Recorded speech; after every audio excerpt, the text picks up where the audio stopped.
எல்லாருக்கும் வணக்கங்க. எல்லாரும் நல்லா இருக்கீங்களா? இன்றைக்கி நம்ம கண்ணம்மா சுலகில் என்ன வீடியோ பார்க்க போகிறோம்னா, நம்ம இன்றைக்கி இறால் சுத்தம் பண்ணுற வீடியோ தான் இன்றைக்கி நம்ம பார்க்க போகிறோம். இறால் வாங்குனீங்கன்னா நல்லா சுத்தமாக அந்த குடல்லாம் எடுத்துட்டு உப்பு மஞ்சத்தூள் போட்டு கழுவிட்டு அதுக்கப்புறமா சமைச்சாதாங்க நல்லாயிருக்கும். நம்ம வாங்கி சும்மா கழுவிட்டு அப்படியே சமைச்சு சாப்பிட்டோம்னா அந்த இறாலில் அந்த குடல் இருக்குது பார்த்தீங்களா, அந்த குடலோடு சமைச்சோம்னா சாப்பிடும்போது நறுச்சு நறுச்சுன்னு அந்த குறுமணல் மாதிரி இருக்கும். அதனால் இந்த மாதிரி சுத்தம் பண்ணி சாப்பிடுங்க. நான் ஆரம்பத்தில் பார்த்தீங்கன்னா ஃபஸ்ட்டு தெரியாமல் இந்த மாதிரி சுத்தம் பண்ணணும்னு தெரியாதுங்க எனக்கு. நம்ம கடையில் வாங்கும்போது கடைக்காரவங்களாவது சொல்லணும், இந்த மாதிரி குடல் எடுத்துட்டு தான் நம்ம சமைச்சு சாப்பிடணும் அப்படின்னு அவங்களும் சொல்லலை. எனக்குமே தெரியல. முன்ன பின்ன நம்ம சமைச்சிருந்தா தானே தெரியும். தெரியாதனால அப்படியே சமைச்சிட்டேன். அன்னைக்குன்னு பார்த்து விருந்தாளி வந்தாங்க. அவங்களுக்காக தாங்க சமைச்சதேவும். அவங்க என்னோடய மனசு கஷ்டப்படும்னு அவங்க சொல்லவே இல்லை என்கிட்ட. இந்த மாதிரி எல்லாம் ஒரு மாதிரி இருக்குது, அதை எடுத்துட்டு தான் சமைக்கணும். ஏன்னா அவங்க சாப்பிட்டுப்பாங்க. சொல்லாமல் சாப்பிட்டு அவங்களும் நல்லாயிருக்கு, ஆனால் சமைச்சதெல்லாம் நல்லா தான் இருந்துச்சு, நல்லா இருக்குன்னு கிளம்பிட்டாங்க. அதுக்கப்புறம் பார்த்திங்கன்னா யூடியூப்பை பார்த்ததுக்கப்புறமா தான் ஒரு நாள் வீடியோ பார்க்கும்போது மீனவர் வீட்டில் எல்லாம் பார்த்திங்கன்னா இந்த மாதிரி இறால் சுத்தம் பண்ணுற வீடியோ போட்டாங்க. பார்க்கும்போது அந்த குடல் எடுத்தாங்க. என்னடா இது நம்ம அன்னைக்கு அப்படியே சமைச்சிட்டோமேன்னு அதுக்கப்புறமா தான் எனக்கு தோணுச்சு.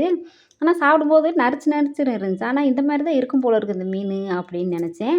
பாருங்கள், நல்லா இந்த மாதிரி ஒரு ஒரு பீஸாக எடுத்து இந்த மாதிரி அந்த விரல வச்சு அந்த நரம் அந்த குடல் இழுக்கும்போது வரலைன்னா கட்டாயிருச்சுன்னா இந்த மாதிரி பிச்சு தாங்க நான் எடுத்துக்கிட்டு இருந்தேன். ஏன்னா நமக்கு தெரிஞ்சது அவ்வளோதான்.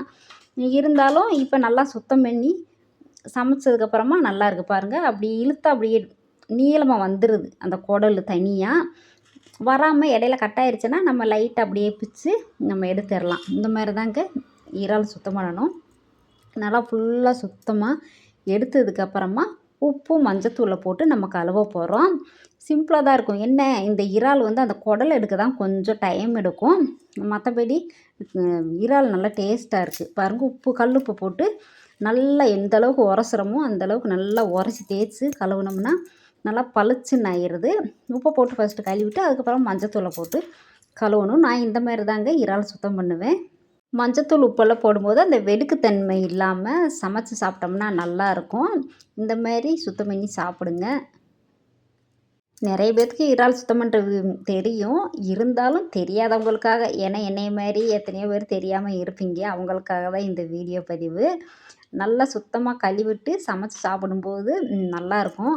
அந்த வெடுக்குத்தன்மை எதுவுமே இல்லாமல் நல்லாயிருக்குங்க. 1 கிலோ மீன் வாங்கினது, அது எல்லாமே கழுவி எல்லாம் போக ஒரு 1/2 கிலோ தாங்க வந்திருக்கும் இறால். பாருங்கள், இந்த அளவுக்கு நல்லா உரச்சி கழுவும் போது தான் நல்லாயிருக்கும். அதில் இருக்கிற அந்த வளவளப்பு தன்மை எல்லாமே போய் இந்த இறால் வாங்கும்போதெல்லாம் எனக்கு அந்த ஞாபகம் தாங்க வரும். நம்ம இறால் சுத்தம் பண்ணாமல் அப்படியே சமைச்சு கொடுத்துட்டோமே விருந்தாளிக்கு அப்படின்னு நினச்சி. விருந்தாளியை வந்தவங்களும் என் மனசு கஷ்டப்படும்னு ஒரு வாரத்தை கூட சொல்லாமல் நல்லா இருக்குன்னு சொன்னாங்க பாருங்கள். அதுதாங்க அவங்களோட மனசு. இந்த மனசு யாருக்குமே வராது. சரிங்க, நம்ம மீன் எல்லாமே சுத்தம் பண்ணியாச்சு. வீடியோ பிடிச்சா லைக்கு, ஷேர், கமெண்ட் பண்ணுங்கள். பாய், நன்றி, வணக்கம்.